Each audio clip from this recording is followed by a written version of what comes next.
Disney Marvel have not had a great year, with Captain America Brave New World suffering massive drops and losing money, Thunderbolts losing millions despite great reviews, and Fantastic Four First Steps collapsing at the box office. Marvel need a win. Ever since Robert Downey Jr. got announced as Doomsday at Comic-Con, that movie had seemed to be Marvel's comeback. They were getting all the names, every cameo involved to make a big fuss about it, and then hope that they stay through to the next phase where they can reboot everything. The thing is, if this is your big and quite possibly last play that you're spending hundreds of millions of dollars on, to the point where this thing might take $1 billion to break even, you would think this would be planned within an inch of its life. With this much money, you get the most talented people to be the most organized and have everything sorted, so that you know you've got a guaranteed banger. Well, unfortunately, this is Disney Marvel, and we have to deal with reality. And the reality is that Doomsday is in so much trouble just from its creation. This thing has more red flags than China. The article even pitches it as the next big movie sounds deep into filming without a finished script. Is that so unusual for the MCU? Not having a script is just scraping the surface of what this movie is and how it's being made. And the more that comes out about it, the more you're wondering,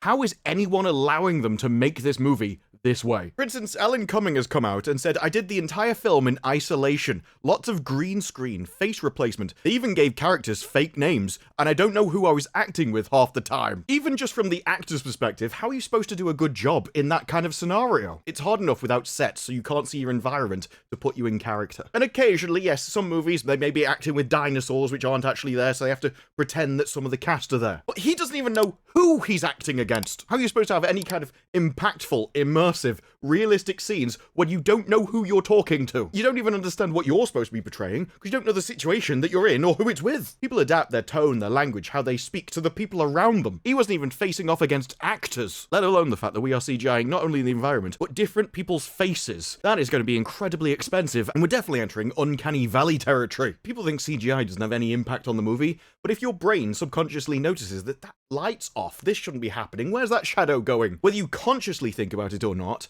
subconsciously your brain's go, this is weird, oh, I don't like this is dangerous. And it stops you getting immersed in the movie. They would get cheaper, more realistic, better movies by just having them act with the actors. He's also not even wearing any of the makeup, they're just CGIing that on him as well. But at this point, when the Marvel actors don't even wear their own costumes or have their own hair, you really have to act, what are we doing? Our budgets are out of control and we're losing millions. Now don't worry, we don't need a wardrobe department for the actors, we'll just fix it in post. At this point, I can't help thinking, release the unedited cut. Put it as a bonus edition on the 4K Blu-ray. I think I'd actually get more entertainment from the behind-the-scenes edition than the actual movies at this point. We're not gonna win this today.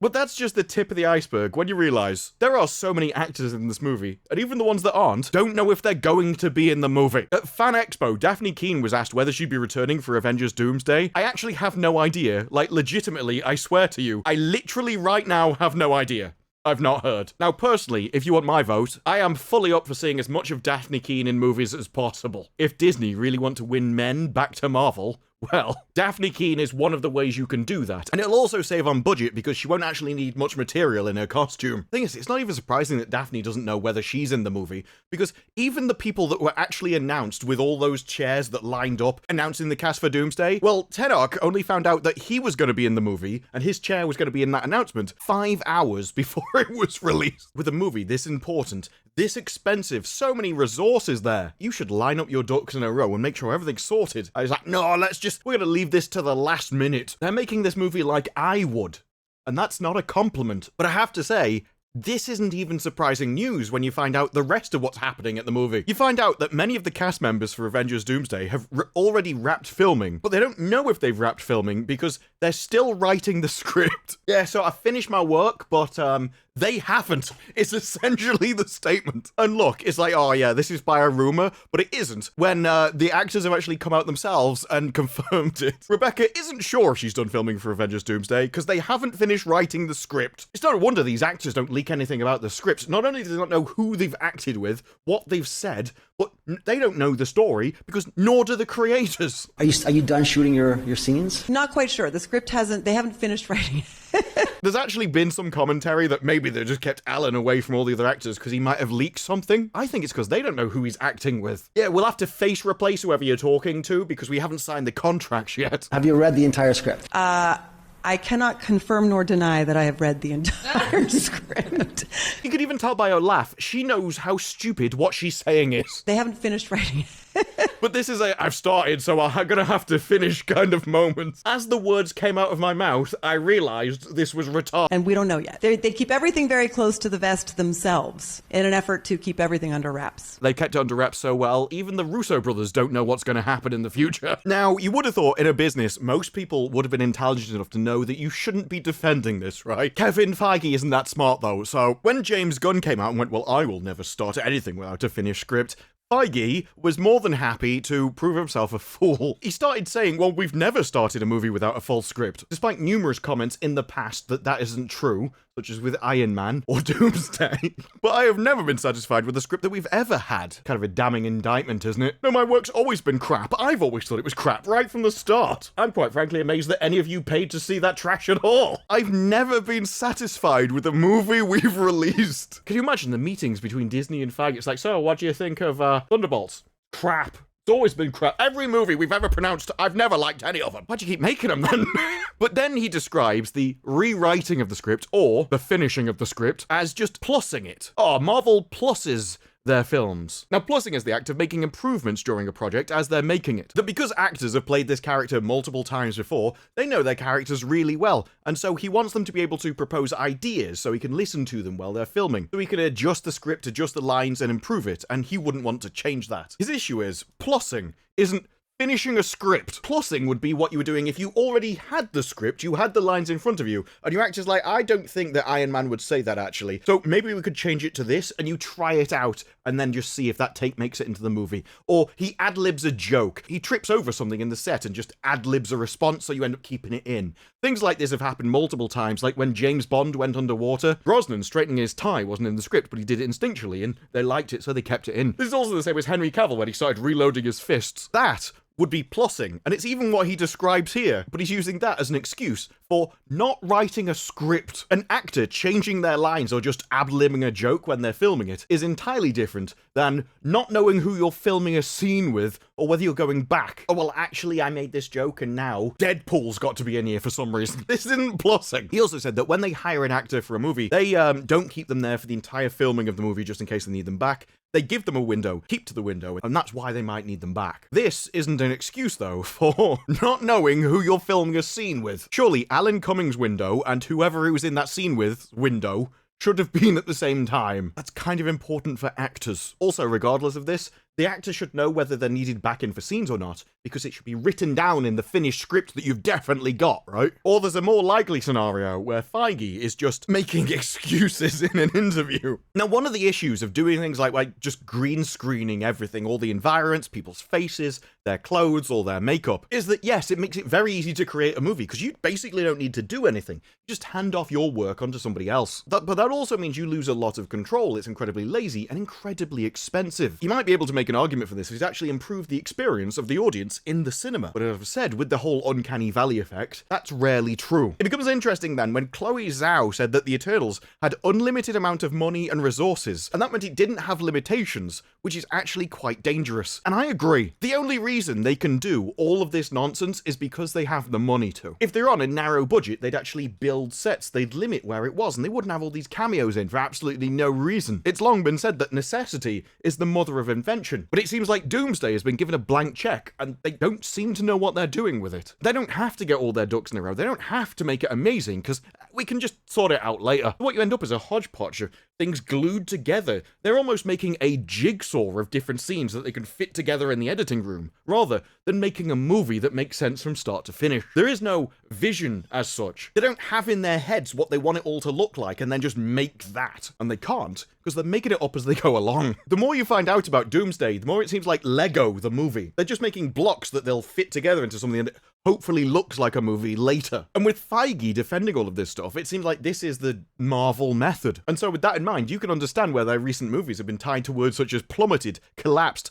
cratered at the box office. And you are spending hundreds of millions of dollars on actors to get all these cameos, who then fall out on set. The stars clashed on set, leading to more reshoots than planned. Is this meant to be a professional work environment where you're responsible for hundreds of millions of dollars? Or is it just adult daycare? I don't care if you don't like who's on the set with you, do your pissing job. That's what you're getting paid for. But instead, we're gonna come out here and diva over comments that were said to each other. As Roger says in an interview, what he thinks happened on the set. Two pretty big actors, and apparently a comment, from what I understand, a comment was made in jest, a bit too familiar, and crossed the line. And one of the actors got really upset about it, confronted the other actor, and that caused a big rift. Now, of course, this immediately came out as to who were the two divas. People immediately jumped to Ryan Reynolds and Robert Downey Jr., which makes sense as Robert Downey Jr. is one of the biggest stars making all the money, and so will probably think that he can get whatever he wants on the set. And Ryan Reynolds is a big... Ryan would also be known for making jokes which may not exactly go down well with other people, especially if you don't know him. Although I should also point out that these rumors have been shut down by people on the set. But also, even if it was true, would you want the drama getting out? I'm not so sure. Marvel said, we'll shoot your scenes separately, or we'll shoot scenes without the other actor in it. That actor felt that the fact that Marvel was willing to make these concessions was enough, because they also told this actor that it was going to cost like millions of dollars to shoot scenes without the other actor. Now, of course, all of this have a problem for Disney because they really want to get men back, apparently. They at least want their money, even if they don't want their masculinity. But this goal in and of itself leans to a certain way of making a movie. You don't going around having divas on sets, getting offended by different little comments. If you want to make a masculine movie, if it was a story about, oh yeah, one of them offended the other one, so we just knocked him out, it'd be like, okay, maybe this is the movie I can get behind. But if you just start getting offended, it's like, no, I'm not going to be his presence anymore. I don't think you're sort of embodying what you need to get men back in the audience. But at this point, when they don't even know who they're filming against, there isn't even a finished script being made by the creators. There is something that Bob Iger came out with, which I'm sympathetic to at this point. Hollywood is spending hundreds of millions of dollars and should have the best people in the industry, and all it seems to have is DI hires and incompetent has-beens. It doesn't seem like the talent or the organizational skills is there to make good stuff anymore. Instead, we're just eating hundreds of millions of dollars at a wall and hoping it sticks, hoping that through enough cameos we can trick the audience into going. And as long as they've gone, the quality of the movie doesn't really matter. We've already got their money. With that kind of attitude, I can understand why Bob Iger has already come out and said, yeah, we're basically using AI in all of our businesses already. And while he says we want to respect the creative community, which just means thank you for doing work for us, we're also continue to be mindful of the impact it could have on our intellectual property. Notice he didn't say the impact it will have on the creative community. The humans in the industry have already gone, I'm too lazy to make this, I'm not going to film it in sets, just fix it all in post, get some guy on a computer to do my work for me. Once you've already offloaded all of that work, and the budgets have gone through the roof, no wonder Iger's like, can we just get a computer to do it, please? Humans are already barely involved in the creative process, we might as well just take that off them completely. Last time with the WGA strike, a lot of that was over AI and wanting to control it in the industry. Well, that seems to have failed. Oh, also, those contracts are coming up very soon to be renewed, with AI being far more advanced than it was previously. The last time it happened, the actors all came out and started pleading to the public, get on our side, protect us from AI, and no one cared. Imagine how little they're gonna care now. You don't write scripts, you don't know what you're doing, nothing's planned, and your actors have no idea whether they're even coming back or not. And then you combine with the places like Pixar coming out after their failures and going, stop complaining that we don't make original stories if you don't show up to see them. Or Orlando Bloom going, do you bring a female lead that replicates Johnny Depp's Jack Sparrow back for Pirates of the Caribbean? I don't know if you do. Well, I know. I'm sure if I asked an AI, it would know. The answer is no. There is no Pirates of the Caribbean without Jack Sparrow. And yet the creatives in Hollywood, they don't take the obvious answer. They think, well, maybe I could do it anyway. Maybe through cameos I could trick them into going. There are basic foundational things you need to make a movie. The actors need to be on set with other actors, and they should have sets around them. You should have finished scripts ready before you start, because it's the cheapest way to do it. Scripts are easy to correct, so you nail it down before you start telling the actors when to come in, so that they can also take other jobs and improve their career, which in turn improves your movie if they're better known. And you have people better than Kevin Feige overseeing this stuff. You have actors who know if they're going to be in the movie before you start filming it. And yet, even for their biggest, most important movie since Endgame, they're not doing it. They're not doing any of it. And look, the press could try and run an interference to this with some of the worst excuses I've seen. Things like, oh well, they've often not had scripts written. That Infinity War and Endgame were filmed back to back, but the script for Endgame wasn't finished when the production began for Infinity War. And I'm like, yeah, yes, strangely, when you film a first film, you don't actually need the script ready for its sequel movie. But what you should have ready is the script for the first movie. This kind of stuff is so out there that the more you read the media about it, the more it feels like you're taking crazy pills. And what's worse is they don't even seem to think this is a problem. And if Hollywood can't admit that this is a problem, and one of the things causing all of their failures as we've seen this year, they're not going to fix it. They're going to sit here thinking that the Russo brothers is some kind of genius. And the thing is, maybe they are. Even if they can take this jigsaw piece and somehow make a movie out of it that works and is good, you are doing it the hard way. You are setting yourself up for failure and somehow clawing victory from the shores of defeat. When if you just did it normally, if you just did it correctly, if you just made the movie the way you were supposed to, you would have a far higher chance of success right from the start and a far easier time making it. But what's more, you would set the example for all the other people that also need to do it that way because it's the only way they can. And after this many failures in a row, what Marvel should have done is played it safe, done everything by the book. And that way, people wouldn't be asking, is Doomsday already doomed? But those are just my thoughts. What are yours? Let me know down in the comments below. Like the video if you like the video. Subscribe more videos like this in the future. And I will see you in the next one. Bye-bye.